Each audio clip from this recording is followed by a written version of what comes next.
Hello my dear friends, welcome back to எம்எஸ்ல BA channel. ரொம்ப நாளைக்கு அப்புறம் விளாக் போடுறேன்.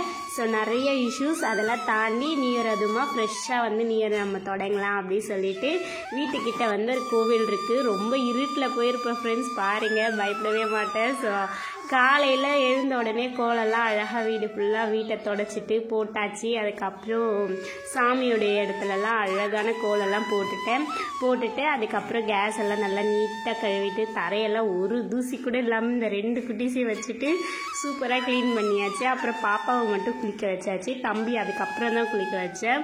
ஸோ எனக்கு காலையிலே குளிக்க வச்சுட்டேன்னா அவனுக்கு சளி பிடிச்சிடும், அதனால தான். அப்புறமா அப்படியே சாமியெல்லாம் அழகாக அலங்காரம் பண்ணிட்டேன் ஃப்ரெண்ட்ஸ். பூவெல்லாம் கட்ட டைம் இல்லை, அதனால் பூவெல்லாம் அப்படியே எனக்கு தெரிஞ்ச அளவுக்கு டெக்கரேட் பண்ணிவிட்டு சாமியாண்ட ஒரு அழகான மயில் கோலம் போட்டேன். கோலமாகவே இல்லை ஃப்ரெண்ட்ஸ் வீட்டில், அதனால எல்லா இடத்துலையும் சாக் பீஸ்லேயே போட்டேன். வாசலில் போட்ட கோலம் பார்த்திங்கன்னா கொஞ்சமாக கலர் கோலமாக தீபாவளிக்கு வாங்கியிருந்தேன், அது மட்டும் மிச்சம் இருந்துச்சு. ஸோ அதை வச்சு அப்படியே அங்கங்கே அழகாக ஹாப்பி நியூ இயர்னு எழுதிட்டேன்.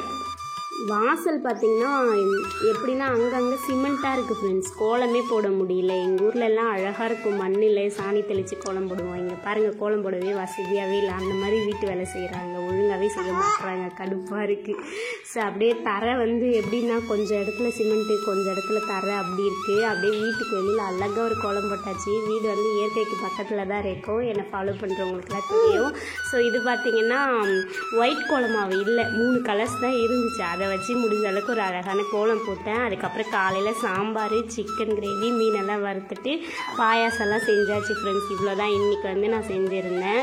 அதுக்கப்புறம் சாமிக்கு பாயாசம் மட்டும் படைக்கணும்னு சொல்லிட்டு என்ன ஸ்வீட் ஏதாவது செஞ்சு படைப்பேன். ஸோ என்னால் முடிஞ்சது சிம்பிளாக லட்டு, அதுக்கப்புறம் பழம் இருந்துச்சு, பழம்லாம் வச்சுட்டு பாயாசம் வச்சுட்டு அழகாக அப்புறமா பூஜைலாம் பண்ணுறதுக்கு எல்லாமே ரெடி பண்ணியாச்சு.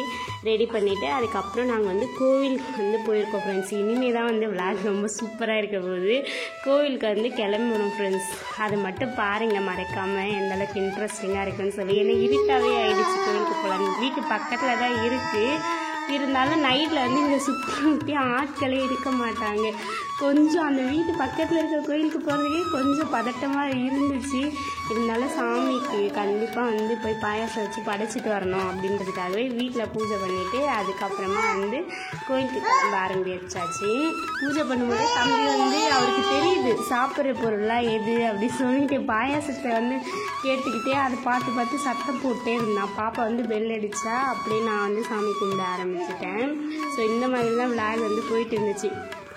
அவன் சாமி கும்பிடும்போது அப்படியே ரொம்ப கத்துறான் ஃப்ரெண்ட்ஸ். என்னவோ அம்மா பண்ணுறாங்க அப்படின்னு சொல்லிட்டு ரொம்ப சத்தம் போட்டு கத்துறான். அதே எனக்கே ஆச்சரியமாக இருந்துச்சு, என்னடா அப்படி பண்ணுறான் அப்படின்னு சொல்லிட்டு. அப்புறம் வீடு ஃபுல்லாக அழகாக வத்தி தீவார்த்தனெல்லாம் காமிச்சிட்டு கொஞ்ச நேரம் அவனுக்கும் பாயாசம் ஊட்டி விட்டேன்.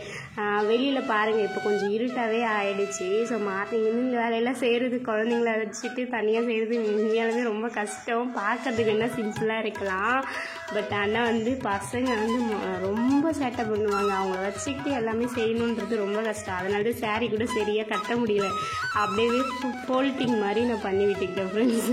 போட்டு விட்டுக்கிட்டு அதுக்கப்புறம் சாமியை கும்பிட்டு முடிச்சிட்டோம். கும்பிட்டுட்டு எல்லோரும் விபூதியெல்லாம் அழகாக இட்டுட்டு செல்லக்குட்டி கொஞ்சமாக பாயாசம் எடுத்து தம்பிக்கு ஊட்டி விட்டேன். அவன் ரொம்ப விரும்பி சாப்பிட்டான். பாப்பா மட்டும் எனக்கு வேண்டாம் அப்படின்னு சொல்லிட்டான். அவன் எப்பயுமே அப்படி அவளுக்கு தனியாக கொடுத்துடணும். நான் ஊட்டி விட்டால் அவருக்கு பிடிக்காது. மேடம் கொஞ்சம் பெருசாகிறதால இப்படி தான் சிம்பிளாக வீட்லேயே நான் செலிப்ரேட் பண்ணிக்குவேன் ஃப்ரெண்ட்ஸ். எதுவுமே நம்மளால் வெளியே போக முடியலனாலும் நம்மளால் முடிஞ்ச அளவுக்கு வீட்டில் நம்ம நீட்டாக இருக்கணும் அப்படின்னு நினைப்பேன் எப்பயுமே. ஸோ நீட்டாக க்ளீனிங்காக வச்சுக்கணும் அப்படின்னு நினைப்பேன் நான் ஃபெஸ்டிவல் டைமில். ஸோ நிறைய பேர் கேட்பாங்க, என்னடி வீட்டில் தான் இருக்கிறேன், நைட்டி போட்டுட்டு சாமி கும்பிட வேண்டியதானே, சாரீலாம் எதுக்குன்னு சொல்லி என் ஃப்ரெண்ட்ஸ்லாம் கேட்பாங்க. நான் சொல்வேன், அப்படிலாம் இல்லை, எல்லாம் நல்ல நாள் நம்மளே ஒரு மோட்டிவாக வச்சுக்கணும். ஸோ அது நமக்கு ஒரு நல்ல புத்துணர்ச்சியை கொடுக்கும். உண்மையாக நீங்கள் கூட ட்ரை பண்ணி பாருங்கள் ஃப்ரெண்ட்ஸ். எப்பயுமே நம்ம வீட்டிலேயே இருக்கோம் அப்படின்றதுக்காக ஒரே காஸ்ட்யூமே ஒரே நைட்டியே போட்டுட்டு இல்லாமல் கொஞ்சம் வித்தியாசமாக உங்கள்கிட்ட இருக்க சுடிதார்ஸோ உங்கள்கிட்ட இருக்க நல்ல ட்ரெஸ்ஸோ போட்டோன்னா நல்லா. வீட்டுக்கு வெளியே நிறைய நைட்டிஸ் இருக்குது ஃப்ரெண்ட்ஸ். இப்போ தான் நம்ம இருட்டில் கிளம்ப போகிற கோவிலுக்கு, வாங்க போகலாம். ரொம்ப இருட்டாயிடுச்சு. சரி, அங்கே கோவிலுக்கு எதுவுமே இருக்காது, பூட்டு போட்டு தான் இருக்கும் கோவில். ஆனால் ஸ்க்ரீன் போட்டிருப்பாங்க, ஸ்க்ரீன் எடுத்துகிட்டு அப்படியே வீட்டில் இருந்தே எல்லாமே கொண்டு போய் வச்சு சாமிக்கு படைச்சிட்டு வந்துடலாம் அப்படின்னு இருட்டில் கிளம்பி போயிட்டுருக்கேன் ஃப்ரெண்ட்ஸ்னால். இதுதான் எங்கள் அக்கா பொண்ணு தான் வீடியோ எடுத்துகிட்டு வரா. கோவிலுக்கு வந்து இப்போ நம்ம வந்தாச்சு, விநாயகர் கோவில் தான். ஸோ எப்பயுமே வந்து விநாயகரை முதல் கடவுளை தொடங்கணுன்னா சாமி கும்பிட்டுட்டு தொடங்கினேன்னா அந்த வருஷம் ரொம்பவே நல்லாயிருக்கும் அப்படின்றது என்னோடய நம்பிக்கை. ஸோ அதனால் இருட்டானாலும் பரவாயில்ல, வா நம்ம போய் சாமி கும்பிட்டு வந்துடலாம் அப்படின்னு சொல்லிட்டு கிளம்பி வந்தாச்சு. வந்துட்டு அதுக்கப்புறம் சாமிக்கு இங்கே வந்து நந்தி இருந்தாருங்க. நந்திக்கும் வந்து பூவெல்லாம் வச்சுட்டு கொஞ்சமாக தண்ணி எடுத்துகிட்டு வந்திருந்தேன், கழுவி விட்டுட்டு அதுக்கப்புறமா வந்து பாயசம்லாம் வச்சு பழம் அங்கேயும் கொஞ்சம் பழம் பூ வேப்பிலை எல்லாமே வச்சு படைச்சிட்டு கொஞ்சம் நேரம் ரிலாக்ஸாக அங்கேயே உட்காந்துட்டு இருந்தோம் ஃப்ரெண்ட்ஸ். உட்காந்துட்டு இருந்துட்டு பாப்பால அம்மா இருட்டாக இருக்குன்னா பரவாயில்ல சாமி நம்ம வந்து எந்த டைம் கும்பிட்டாலும் ஏறுவதா. ஆனால் 6:30 மணி தான் ஆகுது, ரொம்ப இருட்டாயிடுச்சு 6:30 மணிக்கு. பாப்பா தான் ஃப்ரெண்ட்ஸ் கத்திட்டு இருக்கா, நீங்கள் கொஞ்சம் சமாளித்து விளாக பாருங்க. ஸோ அப்படியே வந்து கும்பிட்டுட்டு அங்கேருந்து நாங்கள் கொஞ்சம் நேரத்தில் வந்து கிளம்பிட்டோம். ஒரு 10-15 நிமிஷம் உட்காந்துட்டு இருந்தோம்.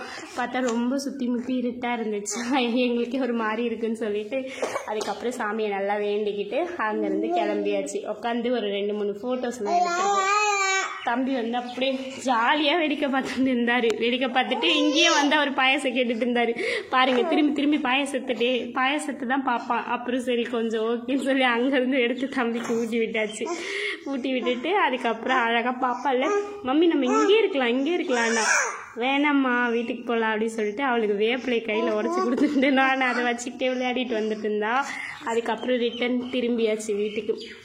ஸோ இப்படி தான் ஃப்ரெண்ட்ஸ், நான் வந்து எங்கேயும் வந்து போக முடியல நியூ இயருக்கு. அப்படின்னாலும் எங்கிட்ட என்ன இருக்கோ, எங்கள் வீட்டு பக்கத்தில் என்ன இருக்கோ அதை வச்சு செலிப்ரேட் பண்ணேன். நீங்களாம் எப்படி செலிப்ரேட் பண்ணீங்கன்னு மறக்காமல் கமெண்ட் பண்ணுங்கள்.